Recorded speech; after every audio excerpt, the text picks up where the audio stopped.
It's okay. Bonjour, bienvenue.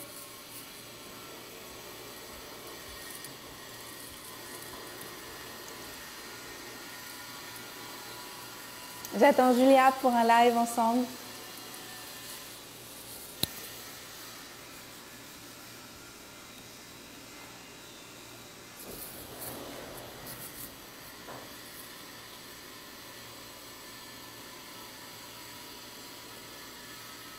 Coucou. Bonjour à toutes et à tous. Est-ce que vous m'entendez bien? Il y a encore des travaux près de moi.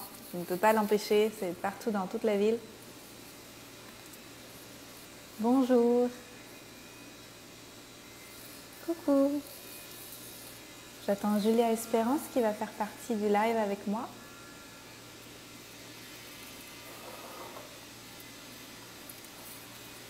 Vous m'entendez bien? Quelqu'un peut mettre un petit pouce en haut? Super. Merci.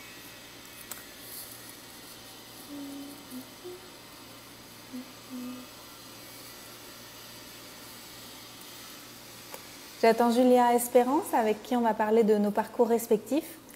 On va aussi répondre à vos questions. On a reçu des questions.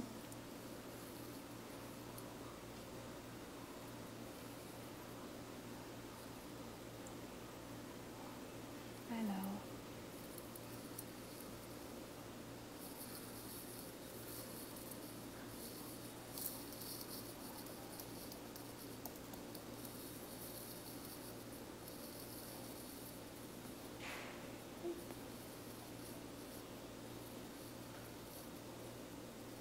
Elle doit pas être loin, on était en réunion juste avant.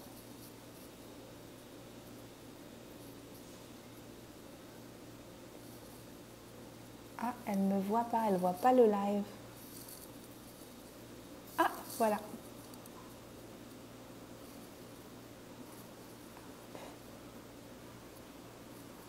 Julia, tu peux envoyer une demande?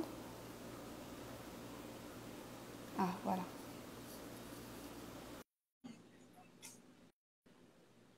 Super.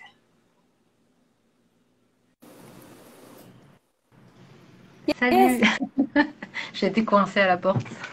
Coucou, ça roule. Ça va? Oui, bien, et toi? Ça va bien, merci. Contente de te revoir pour la deuxième fois aujourd'hui. Moi aussi. On s'est quitté il y a peu. Voilà, il y a quelques minutes. J'espère que vous allez bien aujourd'hui, toutes et tous. Merci d'être là pour ce live ensemble. On va faire un live qu'on n'a jamais fait ensemble, Julia, toi et moi. Depuis le temps qu'on fait des choses, qu'on propose des choses, on n'a jamais vraiment pris le temps d'expliquer nos parcours, qui on a été avant d'être celles que nous sommes aujourd'hui. Ce qu'on a fait, un petit peu les montagnes russes qu'on a pu vivre avant d'être les entrepreneurs que nous sommes aujourd'hui, qui sont plutôt sereines. Aujourd'hui, on est plutôt sereine, on est plutôt confiante. Ça n'a pas Oui. toujours été le cas. Ah non. Voilà, Mais soyons ça clairs. dure d'ailleurs. Peut-être que tu peux commencer par te présenter juste en quelques mots pour poser le cadre et puis après on partira sur notre déroulé. Ça marche. Alors bonjour, bonsoir à toutes et à tous. Donc je m'appelle Julia Espérance et donc j'accompagne d'une part les thérapeutes, les professionnels du bien-être, les praticiens à développer leur communication, à trouver leur manière de bien à eux de communiquer pour déployer leurs activités. Donc ça c'est une première partie. Et en parallèle, je propose aussi des consultations d'hypnothérapie à côté de Paris. Voilà, je suis installée depuis ça va presque faire un an, un peu moins une petite année. Voilà, en quelques mots. Super. Et toi et moi, on travaille ensemble depuis quelques années parce qu'on avait créé ensemble un webinaire autour de faire décoller ses activités qui est devenu le programme d'école. On a déjà vécu 4 saisons et la saison 5 revient en janvier. Voilà. Exactement. Alors, par quoi on commence? Est-ce que tu veux commencer, nous expliquer ce que tu faisais avant, peut-être tes formations aussi, en quoi t'es plutôt formation initiale, tu vois, Oui, bah, avant. oula. Alors, mes formations initiales, j'ai fait une fac d'anglais et d'histoire. d'histoire contemporaine. Donc j'ai un master d'histoire contemporaine en histoire des médias. J'essaie de me rappeler. Voilà. Donc en fait, très tôt, enfin rapidement, ce qui a orienté mon parcours universitaire et mes études, c'était la volonté d'être journaliste à la base. C'était ce que je voulais faire. Donc écrire, ce que j'ai fait au final, mais sur d'autres sujets. Et plus particulièrement, j'étais déjà à fond dans les niches à l'époque. Je voulais faire du journalisme musical, c'est-à-dire interviewer des artistes, faire des chroniques de concerts, etc. Donc c'est ce qui m'a amené. Là, vous êtes en train de me dire, mais pourquoi elle a fait une fac d'histoire? Rien à voir. Anne-Claire, je te vois un peu brouillée, mais bon, c'est pas grave, de toute façon. Ouais, mais ça va jusque-là. Voilà. Et donc, en fait, pour passer les concours des écoles de journalisme, parce que c'était ce que je voulais faire à la base, il fallait un bac plus 3, je crois. Donc c'est pour ça que je me suis inscrite à la fac d'histoire et je voulais faire de l'anglais aussi.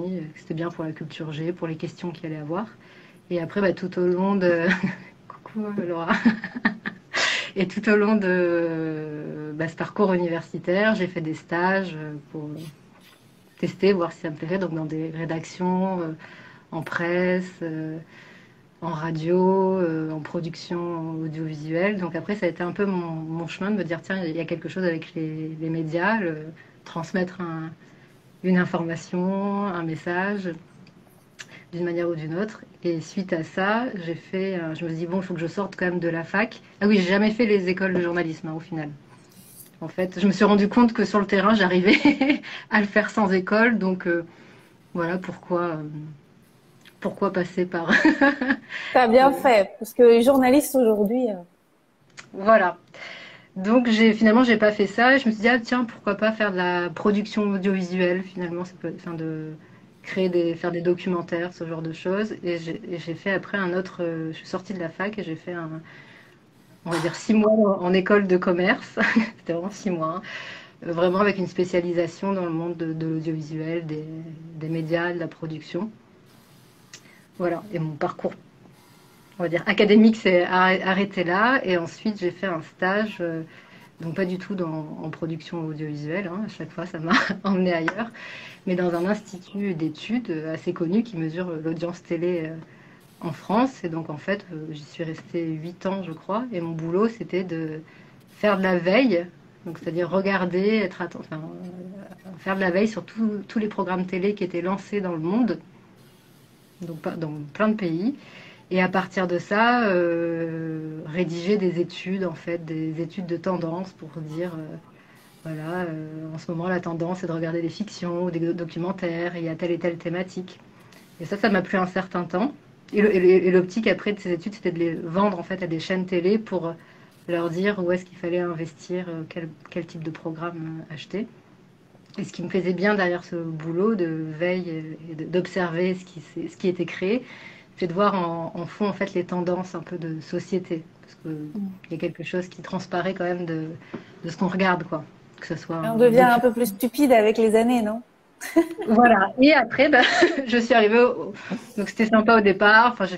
J'ai évolué. Et j'avais une super équipe. Donc le cadre était vraiment très agréable de travail. J'avais des collègues géniaux. Je me marrais tous les jours, donc ça m'a permis de rester. Mais au bout d'un moment, je me suis dit putain, pardon. Enfin non, bon, je jure aussi souvent. C'est ok. Mais bon, j'ai dit, mais en fait, ça change pas trop, quoi. Ça fait, je sais pas combien de temps que je suis là. C'est toujours les mêmes programmes. Il n'y a pas trop de renouvellement et il y a quand même pas mal de trucs qui sont pas très, qui nous élèvent pas, quoi. Donc il y avait après une question qui est venue sur le sens de tout ça. Est-ce que j'étais là pour vendre des programmes télé in fine? Je suis pas sûre. Donc j'ai commencé à me questionner et aussi le fait que dans mon entourage professionnel, il y a eu des gens aussi qui sont questionnés, qui ont commencé à partir, à dire bah tiens je me barre, rupture conventionnelle, je vais prendre un temps pour moi, pour explorer ce que j'ai envie de faire. Et moi j'avais jamais vu ça avant, je me dis ouais, c'est trop cool. Et quand je les voyais, ils avaient l'air trop heureux, en mode exploration, je bois des cafés, je vois des gens, je me nourris. Et je me dis tiens mais en fait je pourrais peut-être faire ça, mais j'avais jamais pensé avant. Enfin faire ça, juste partir en fait et prendre ce temps de réflexion pour vraiment me poser la question de qu'est-ce que j'ai vraiment envie de faire. Parce qu'en fait, ta question, je me la suis posée une fois quand j'étais au lycée, que je me suis dit, je veux faire du journalisme musical. Et puis après, je me la suis plus posée parce que j'ai suivi, en fait, le flow, quoi. Ça se passait bien pour moi. Donc, j'avais des propositions, je disais oui. Et puis, voilà, Mm. la première étape. Parce Wow. que Est-ce que tu te souviens ce que tu voulais faire quand tu étais petite fille? je voulais être coiffeuse, voilà, et psychologue. Bon, comme quoi. Enfin, Pas pas la, loin. non, pas la coiffure, Pas aucun loin rapport. pour la psychologie. Mais pour la psychologie, ça va. Et toi, Anne-Claire, tu voulais faire quoi plus jeune? Alors, quand j'étais petite, je pense que j'ai eu plusieurs phases, comme souvent les petits enfants. Donc, je voulais écrire des livres parce que j'étais une grande lectrice. Donc, j'avais même commencé à écrire un roman quand j'étais toute petite. Sinon, j'adorais la couture, donc je cousais beaucoup des vêtements à mes poupées. Donc ça, c'est un truc, grande fan de coudre des petits bouts de trucs, voilà. Et ouais, je pense que c'est les choses les plus. Ouais, après, quand j'ai commencé à regarder la télé, c'était femme d'affaires. Ah, bah écoute, c'est un peu ce que tes C'était débuts, hein. voilà. C'est la femme qui fait du business, voilà. Je pense les années 90, tu sais, les épaulettes, trucs comme ça, quoi. Voilà, donc c'est un peu ça. C'est pas ce que j'ai fait. Et ben, du coup, t'as fait quoi, toi? T'as fait quoi comme études? C'est vrai, en fait, je sais même pas ce que t'as fait. Alors, Ce ouais, qui est je pas pense très que j'avais dû te comme le pour moi, dire, mais mais t'avais peut-être dû il y a. oublier. J'ai fait une école d'art, donc j'ai fait une école d'art à Nantes. Ça s'appelle l'école Pivot. C'était en 3 années, donc j'ai toujours beaucoup dessiné quand j'étais enfant et je rêvais d'apprendre plus. J'ai trouvé ça difficile parce que c'était une école très compétitive et en fait chaque année ils écumaient un tiers des étudiants et ils en étaient très fiers à dire nous on garde que les meilleurs, tout ça, et je trouvais ça vraiment difficile comme ambiance. J'ai réussi à finir et j'ai eu ma certification au bout de 3 ans, mais c'est comme s'il m'avait pressé comme un citron, tu Hmm. vois. Donc après les 3 ans, j'avais pas forcément envie de travailler en agence de pub. J'avais fait des stages, mais je trouvais ça pas très intéressant en fait. Donc j'avais appris à la fois à dessiner mieux et aussi tous les logiciels, Photoshop, Illustrator, tous ces trucs-là pour me mettre au service de marque surtout parce que finalement je me voyais pas être artiste, je me voyais me mettre au service de quelque chose, mais les boulots me plaisaient pas et surtout je voulais arrêter de vivre chez mes parents, donc je suis partie et là j'ai fait plein de petits boulots, donc j'ai bossé dans la vente, j'ai bossé aussi à la banque, j'ai eu pas mal de hauts et de bas et c'est en travaillant à la banque que j'ai eu comment on peut dire, un réveil parce que j'avais fait des propositions pour des animations dans les agences qui avaient été acceptées jusqu'à une certaine mesure parce on m'avait confié des animations dans plusieurs agences de la ville de Nantes. Et à un moment, on m'a dit, Anne-Claire, il faut que tu arrêtes de proposer des trucs parce que les idées, elles viennent d'en haut, elles viennent pas d'en bas.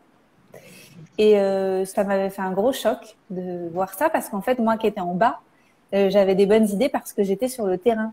Et les gens qui étaient en haut au siège, ils n'avaient pas d'idées parce qu'ils y étaient pas, quoi. C'était donc. Et comme ça m'a énervée, je me suis dit bah moi je vais monter en haut. Et donc j'ai décidé de reprendre mes études. Donc à 24 ans, 3 ans après avoir fini mon école d'art, j'ai fait un master 1 en communication à Angers. Donc là, Ah c'était oui. vraiment pour apprendre mieux la com, tout ça, parce que, enfin, en fait, je connaissais que la com visuelle, mais pas la com avec les mots. Mais j'étais déjà une amoureuse des mots parce que j'avais beaucoup lu quand j'étais petite. Et j'avais fait aussi un bac littéraire. Et après, j'ai voulu faire un master 2, et là, je voulais pas être encore une nana de la com. Et donc, j'ai choisi un master 2 qui était un master 2 en intelligence économique. Donc, c'est recherche et analyse de l'information stratégique. Et c'était dans une école qu'on dit un peu vulgairement entre nous, une école de barbouze, avec des anciens militaires, des profils un peu comme ça. Donc c'était vraiment euh, stratégie géopolitique, des choses comme ça. Une grande partie, j'ai trouvé ça chiant. C'était pas trop mon truc. Et une autre partie, j'ai trouvé ça bien parce que je pense que ça faisait aussi tomber chez moi une forme de naïveté. Euh, voilà. Je détonnais un peu dans la classe au milieu de tous ces barbouzes, mais c'était intéressant pour moi d'avoir quelque chose de nouveau dans ma vie. Et aujourd'hui, ça fait sens. Avec tout ce qu'on a vécu en 2020, pour moi, quand j'ai vu les informations à la télé et tout, je me suis dit, bah, comment on est en train de nous... En fait, c'est une guerre de l'information. Et c'était une évidence pour moi, mais aussi parce que j'avais pu développer un regard critique. Mhm. Ouais. Voilà. Et donc après, comment t'as atterri dans tes boîtes de dating? Il y a eu ça à un moment donné, non? Oui. Oui, bah oui, parce qu'en fait, donc après l'intelligence économique, j'ai cherché du travail comme là, tous les diplômés parisiens, bac plus 5. Et j'avais 26 ans à l'époque et j'ai envoyé mon CV partout. J'ai l'impression d'avoir j'ai arrosé tout Paris de CV.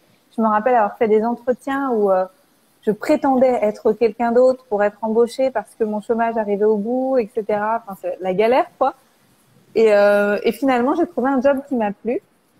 Après avoir fait des stages et des stages et des petits boulots et des petits boulots, et j'ai trouvé le boulot. Et c'était responsable marketing pour une boîte, un site de rencontre extra-conjugal.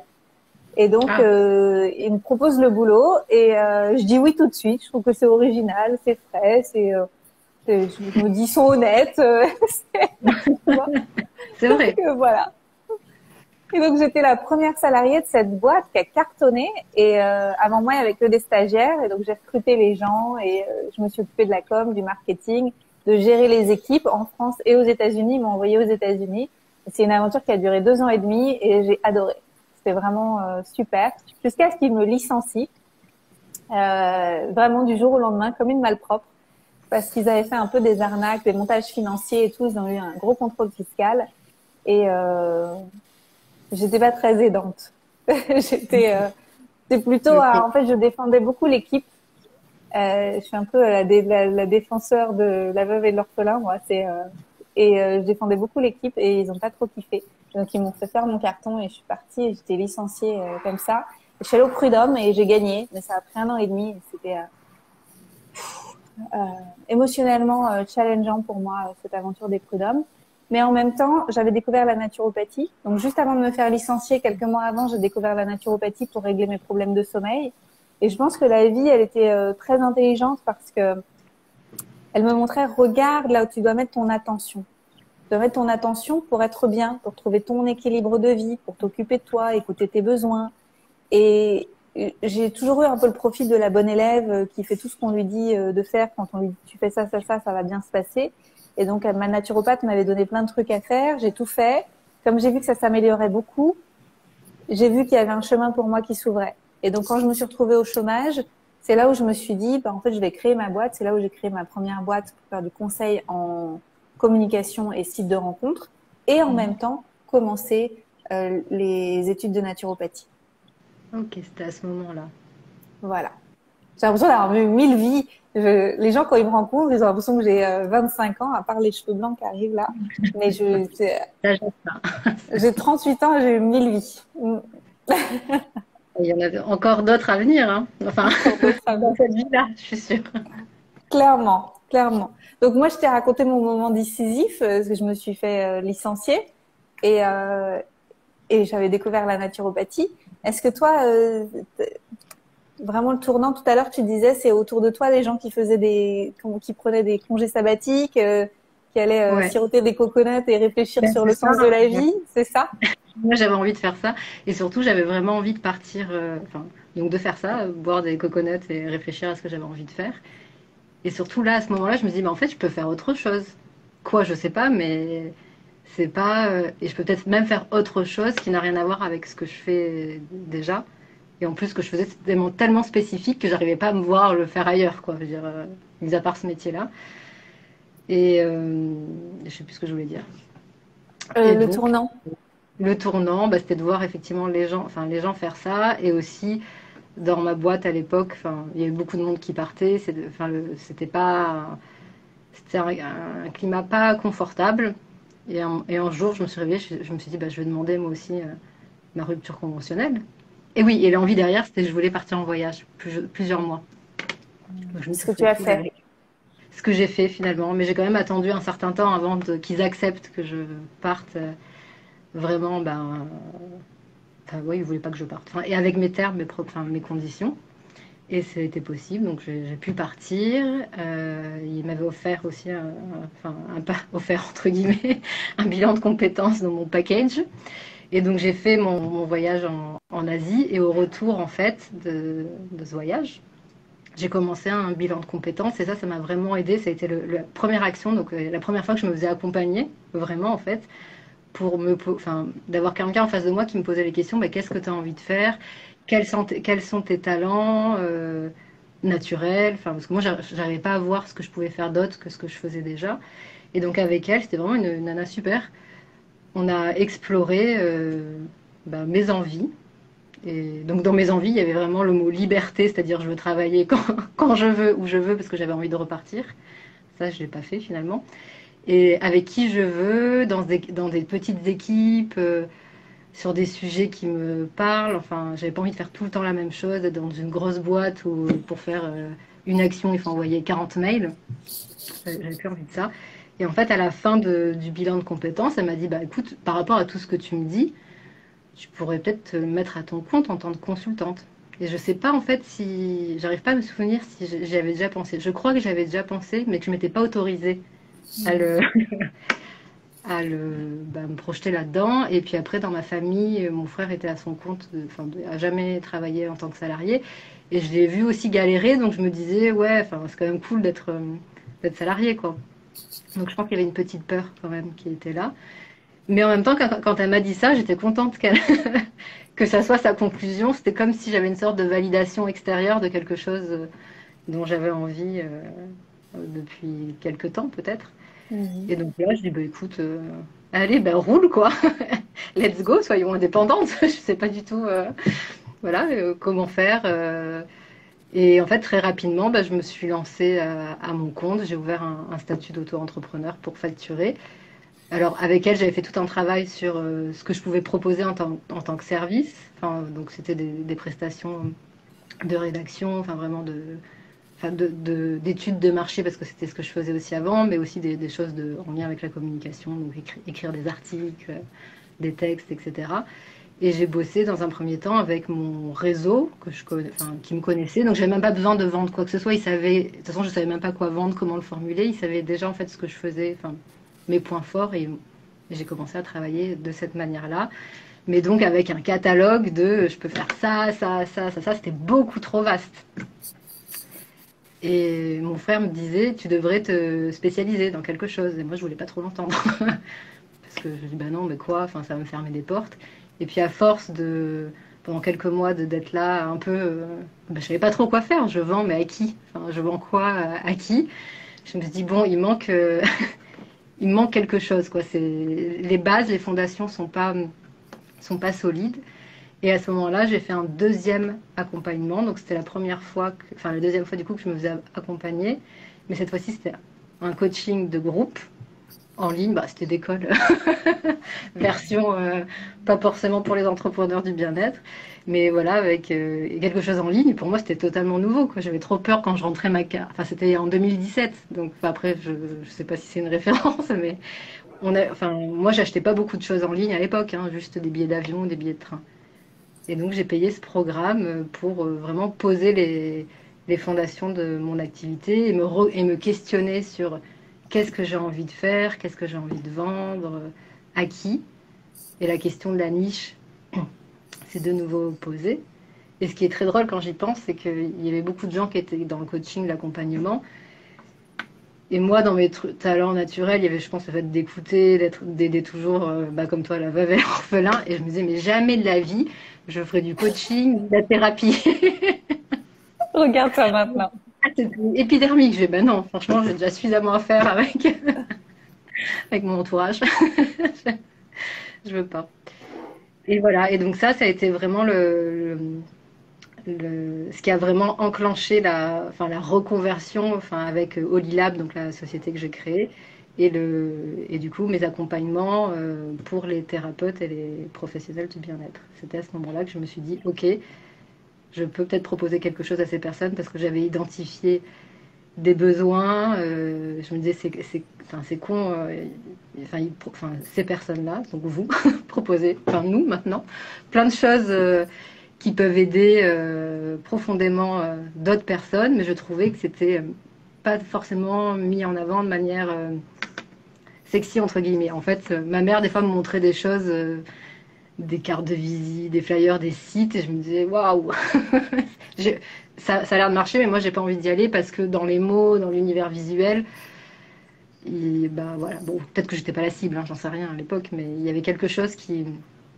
Enfin, la communication pouvait desservir. Et je me suis dit que c'était dommage, et donc que je pouvais amener mes compétences pour ces personnes-là. Ok. Voilà. Est-ce que vous avez bien entendu Julia? Moi, j'ai tout compris, mais ça laguait un peu. Est-ce que ça va? Vous arrivez à suivre? Je... Ah, mon téléphone surchauffe. Peut-être ça va s'améliorer si j'enlève le plastique T'enlèves autour quoi? qui protège.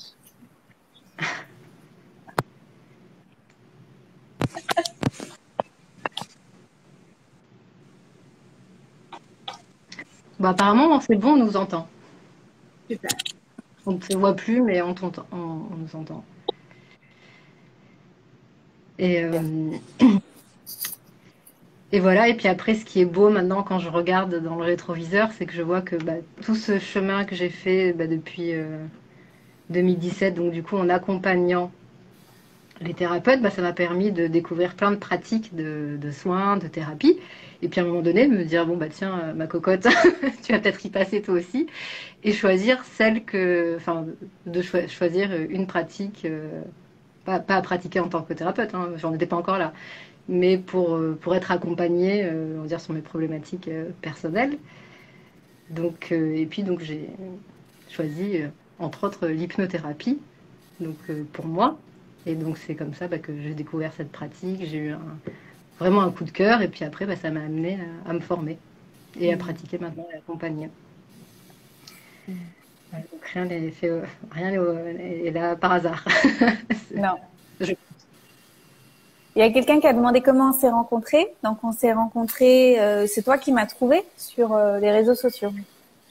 Ouais, je crois que c'était, enfin, oui, ça doit être sans doute sur les réseaux sociaux. Et j'ai fait un atelier d'EFT avec Anne-Claire. Donc c'est la première fois d'ailleurs que je fais plein de premières fois avec toi, Anne-Claire. Première fois que je faisais de l'EFT, première fois que j'allais à un atelier comme ça dans Paris. Et voilà, bah, j'ai bien aimé l'EFT, enfin, ce que propose Anne-Claire. Anne-Claire elle-même, quoi, voilà, en tant que personne. Et quelques mois, je crois, après cet atelier, elle se lançait donc dans le coaching. Et donc, tu proposais un petit accompagnement, je crois, de 3 mois. Et je me dis, ah bah tiens, allez, et si je me faisais coacher? Et donc, j'ai fait appel à elle, toi, du coup, Anne-Claire. Et voilà, Voilà. c'était le début de, de notre histoire. Voilà, ça doit faire bientôt 4 ans, quand même, je pense. Ouais, bah, c'était début 2018. Ouais, c'est ça. Donc, enfin, l'atelier c'était en 2017 et le coaching en 2018. Ouais. Voilà, et puis on a vu toutes les deux, enfin cette fois surtout enfin, qu'on avait des points communs dans enfin, dans nos pratiques ou dans les personnes qu'on accompagnait. Et donc tu m'as proposé qu'on réfléchisse à un atelier ensemble, un atelier, enfin, pour les thérapeutes, un atelier que tu proposais déjà, mais que j'intervienne dans Coucou. cet atelier. Ouais, exactement. Ce serait intéressant d'avouer qu'on ne savait pas du tout ce qui allait se passer dans nos vies. Parce que je pense que toi comme moi, on avait l'idée que les choses allaient être bien tracées à un moment et que on allait rester dans ce qu'on avait choisi. Moi, j'avais pas dans l'idée de faire de multiples reconversions. D'ailleurs, si on m'en avait parlé il y a longtemps, j'aurais trouvé ça très insécurisant. J'aurais trouvé que ne pas savoir quand est-ce que ça allait s'arrêter, devoir constamment investir dans des formations sans savoir si ça allait me permettre d'avoir un métier qui me donne de la sécurité, un toit sur ma tête et tout ça. Je pense que ça m'aurait angoissée au possible. Aujourd'hui, c'est ma réalité et je ne fais que me renouveler et transformer mes activités comme je l'ai fait déjà de multiples fois parce que donc quand je me suis mise à mon compte, j'ai planté 2 entreprises, une URL, donc le conseil pour les sites de rencontres, ça n'a pas marché, notamment parce qu'il y a un client qui n'a pas payé. Je suis courue après pendant un an, ça a été trop compliqué. Après, j'ai monté un site de rencontre avec des associés et on s'est planté. Donc on avait levé de l'argent et tout ça, on s'est planté. Et après, ma troisième aventure, c'est la naturopathie. Et c'est là où j'ai réussi, en fait. Mais je pense que mes échecs d'avant, ça m'avait beaucoup servi parce que j'étais devenue plus résiliente, j'avais plus envie d'essayer, j'avais moins peur. J'étais beaucoup plus dans un mood essayer, rater, réussir.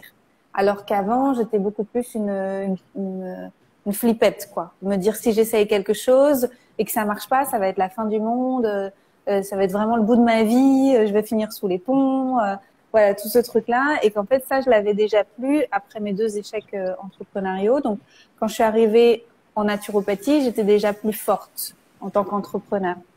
Et, euh, et donc pour moi, naturopathie, EFT, puis coaching, écrire des livres, faire des ateliers, créer des nouvelles choses. Voilà, j'ai beaucoup créé. Et puis finalement, ce qui a été pour moi d'autres étapes où de nouveau j'ai eu peur, par exemple, c'est quand j'ai arrêté la naturopathie au bout de 3 ans, alors que ça marchait, 3 ans et demi. Ça marchait bien et je m'étais fait une place. J'avais écrit 10 livres, j'avais fait beaucoup d'efforts. Et je me suis rendu compte qu'en fait, ce que je voulais, c'était aider les thérapeutes, aider les naturopathes, aider les hypnothérapeutes, aider tous ces gens, toute cette famille de cœur qui réussit pas à sortir du bois, qui se cache, qui dit pas sa vérité, qui tout ça. Donc c'était vraiment voilà un acte de foi, de changer encore. Et je continue et je pense que je vais encore changer beaucoup de fois. Ouais, mais après, plus on fait, plus c'est facile, plus on crée, plus c'est facile de créer autre chose. Après, c'est vrai il peut y avoir certaines peurs et résistances à lâcher quelque chose qui marche et se dire, oh là là, maintenant j'ai fait tout ça, tout cet investissement, ça marche enfin, et, et j'arrête. Mais bon, c'est autre chose. Ouais. Je pense aussi que le travail fait sur la notion d'identité m'a beaucoup aidée. Tu sais, parce que souvent, on Mm. est très attaché à l'identité de qui on a construit. Oui. Et, euh, et ça, c'est quelque chose, pour moi, vraiment, moi, je l'associe avec cette vision de moi-même beaucoup plus spirituelle. Comme tu l'as dit tout à l'heure, on est des êtres spirituels qui ont une aventure, une expérience humaine. C'est pas ici que Cette je dis, conscience-là, mais oui. oui, enfin, comme que c'est maintenant je vais citer Julia comme si c'était la tienne. Et ça, j'en ai vraiment conscience depuis que je suis devenue naturopathe, en fait, depuis que je pose plus de questions, en fait. Depuis la naturopathie, je pose beaucoup plus de questions. Et cette conscience, Mm. ça m'a permis de réaliser aussi que c'était OK. Par exemple, avant, j'étais responsable marketing et j'avais un bon salaire et j'étais considérée et j'avais une équipe, on m'envoyait aux États-Unis et je construisais des choses, j'avais un budget et tout ça. Et d'un coup, après, je me retrouvais, je travaillais dans un magasin bio, tu vois. Pendant mes études de naturopathie, j'ai fait ça aussi. Et en fait, apprendre à se détacher de l'identité, du statut qu'on a créé pour notre vie, pour Mm. tout simplement être et accueillir la vie qui circule en nous, qui veut donner naissance à des choses.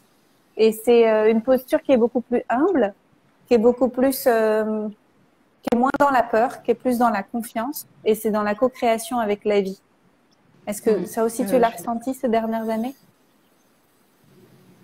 ouais, je l'ai ressenti et je l'ai ressenti notamment ouais, il y a un an et demi, enfin, ouais, à peu près un an et demi, quand j'ai ressenti justement, parce que c'était vraiment de l'ordre de la sensation, l'envie, enfin, plus que l'envie, hein, l'appel de tiens, et si je me formais à l'hypnothérapie, alors que je me disais, mais pourquoi je me formerais à l'hypnothérapie? Je fais du conseil en communication pour les thérapeutes, je suis en formation de coaching, coucou, allô, il y a pas, c'est pas le moment, quoi, et pourquoi faire en fait? Mais bon, finalement, j'ai bien fait hein, d'ailleurs. Franchement, c'est une des plus belles décisions de ma vie. Et j'ai accueilli l'appel, enfin j'ai répondu, ok j'y vais. Mais il y a eu un peu de résistance et de peur, enfin de peur non, mais une résistance du mental, mais pourquoi enfin, parce qu'après je risquais rien à me former, au pire j'en aurais rien fait. Mais c'est vraiment après quand j'ai été sur place et que je me dis ok mais oui, c'était exactement, enfin je suis exactement à la bonne place. Donc quand j'étais sur ma chaise pendant la formation, c'était ça que je devais faire, avec d'autres choses et sûrement d'autres choses après. Et maintenant, quand je suis dans mon cabinet et que je pratique, je sens exactement que c'est là où, enfin, c'est ce que je dois faire ou ce que je suis venue faire, quoi. C'est super important ce que tu dis là, et ça me fait penser à un truc, c'est que souvent je trouve qu'il y a des gens qui osent pas dire oui à l'appel du cœur, tu vois, à l'appel de l'intuition, parce qu'ils voient pas ce qu'ils vont en faire. Tu sais, ils Mm. voient pas comment ça peut se dessiner dans les années à venir. Moi, je vois pas trop le truc se faire, et du coup ils y vont pas. Alors que, en fait, tant qu'ils ont pas mis la première pierre sur le chemin, ils peuvent pas voir la suite se dessiner. C'est impossible. Il faut être en mouvement pour voir la suite se dessiner. Et donc, c'est essentiel de se rendre compte de ça. Et parfois, je pense qu'il y a des gens qui osent pas à fond parce qu'ils se disent, oh, ça vibre pas assez. Enfin, ça vibre pas assez, mais ça vibre. Donc, tu devrais peut-être quand même essayer parce que derrière, tu vas peut-être trouver un truc qui vibre à 3000%, mais c'est juste après. Ouais. Ouais, puis après, une fois qu'on se lance là-dedans, bah, le chemin se déroule. Mm. Ouais. Il Les y a autres quelqu'un marches qui... apparaissent. Il y a une Oui. question pour toi. Tu veux regarder? C'est pour savoir quelle Mais formation tu as fait, je crois. je vois pas les questions. Quelle formation de quoi? D'hypnose, d'hypnothérapie? Marie, est-ce que tu peux confirmer? C'est l'hypnothérapie la question? Enfin, je pense que ça doit être ça, parce que finalement, de l'hypnothérapie, je me suis formée notamment chez Synapse. Voilà. Puis après, j'ai fait d'autres formations complémentaires après. Et là, j'ai compris à ce moment-là, quand je suis en contact avec mes clients thérapeutes, je les voyais toujours se former, se former. Je dis putain, mais qu'est-ce qui se forme vachement quand même. Bon, bah voilà, maintenant je comprends. Mm. Pas parce que je le vis. Ouais, et ouais, c'était bien l'hypnothérapie. Merci. Euh, Quand j'étais en naturopathie, je suis allée à des événements avec, tu sais, des interventions de naturopathes qui parlaient, en fait, des conférences. Et ils avaient tous des titres à rallonge, tu sais, naturopathe, herboriste, psy, ci, ça. Et je les trouvais passionnants. Et moi, j'étais là au milieu des études de naturo et je me disais, mais attends, si je calcule, ils ont fait 3 ans, plus 4 ans, plus 2 ans, plus 5 ans, plus... Et en fait, ça m'angoissait. Et je me disais, mais comment ils ont fait pour faire toutes ces formations? Ils sont tout le temps en formation. Et aujourd'hui, maintenant que ça fait 10 ans et que j'ai fait 1 million de formations moi-même et que je continue, je trouve ça tout à fait évident parce qu'en fait, on est des êtres holistiques. Et si on veut comprendre l'humain dans, dans plusieurs dimensions, c'est logique d'avoir envie de se former à d'autres choses, prendre de la hauteur, acquérir des nouvelles compétences qui sont complémentaires. C'est une évidence. Mais si je l'avais compris avant, je ne sais pas si j'aurais signé pour la première formation. Ah ouais, c'est vrai. C'était too much. J'aurais trouvé ça trop... Tu sais, signer pour un abonnement à vie, quoi. Ouais, mais il y a des choses, ouais, effectivement, il vaut mieux peut-être pas les savoir, hein. Moi, si Mm. j'avais su avant aussi, quand j'étais à la fin du bilan de compétences, toute contente de me dire, ok, je me lance à mon compte, si j'avais su que toutes les vagues, les challenges, les difficultés sur la route, et bah, je sais pas si j'y serais allée. Moi, je m'inquiétais juste du fait de bah, de pas en vivre, quoi, ou de ne pas être en sécurité financière, mais enfin, ce qui est déjà pas mal, hein, comme peur. Mais je ne Ouais. pensais pas qu'il allait y avoir autant de vagues. D'ailleurs, on peut peut-être parler des... Vas-y, tu veux commencer de- sur les difficultés, les plus grandes difficultés que tu as traversées? Moi, je pense que la plus grande, ça a été sur le fait de parler de ce que je fais et de me rendre visible. Enfin, visible, de parler vraiment de ce que je fais. J'avais vraiment envie de rester cachée. Et d'ailleurs, je l'étais, hein, parce que mes amis ne savaient pas ce que je faisais. Voilà, donc c'était... Et à un moment donné, je me suis rendu compte, en fait, bah, que je me coupais peut-être d'opportunités, enfin, le fait de ne pas parler, enfin, de ne rien dire, quoi, en fait, parce qu'ils ne pouvaient pas me recommander, me mettre en relation avec d'autres personnes, qui avaient vraiment une sorte d'auto-sabotage, parce qu'en même temps, je voulais que mon activité fonctionne, qu'on puisse me trouver, qu'on puisse me recommander, mais je faisais rien, enfin je faisais tout pour que ça soit pas le cas. Et tu sais, je me souviens une fois, là, quand on a commencé à travailler, enfin quand tu as commencé à me coacher, tu m'as proposé, même à toi, j'avais pas dit ce que je faisais, je crois. Et je sais pas comment tu as su. Parce que même quand on me trouvait, je dis mais merde, comment ils font pour me trouver? Je suis pourtant, je suis vraiment planquée. C'est quand même totalement, ils sont forts. Et toi, tu m'avais dit, non, j'avais dû te dire que je lançais mon site internet et tu m'as dit, bah, si tu veux, je le partage. Et j'avais vraiment super peur que tu le partages. Je voulais pas. Mais finalement, moi, je l'ai fait. Enfin, merci à toi. Mais cette époque révolue. Anne-Claire, c'est toujours là. Mais voilà. Mais voilà, je pense que ça a été ma plus grande difficulté et qu'à un moment donné, j'étais mis face à cette contradiction de vouloir que ça, ben, qu'on me trouve, mais en même temps de rien faire pour, et surtout de rester vraiment cachée. Et après, bah, j'ai dû travailler dessus, hein, j'imagine, parce que là, je sens que c'est plus un problème. Mais en même temps, le fait d'avoir eu ce blocage, de l'avoir dépassé à mon lancement, là, je me rends compte que bah, avec l'hypnothérapie, j'ai pas fait deux fois la même erreur. C'est-à-dire que maintenant, tout le monde, tout le monde sait que ce que je fais, j'en parle, je propose des séances. Pour peut-être m'inviter à un dîner de con sur l'hypnothérapie, je pourrais en parler pendant des heures. Donc voilà, donc j'ai peut-être galéré un peu avec on va dire ce challenge à un moment donné, mais maintenant, voilà, ça me permet d'aller plus vite. Mais je dirais que c'est essentiellement ce bloc, enfin cette difficulté-là, et aussi peut-être de vouloir, on va dire, reprendre le cadre de l'entreprise et de proposer à mes clients au départ. En fait, je voulais vraiment rester dans quelque chose de très formaté dans la communication et je m'autorisais pas à... Enfin, j'avais peut-être pas compris que je pouvais faire comme je voulais en fait.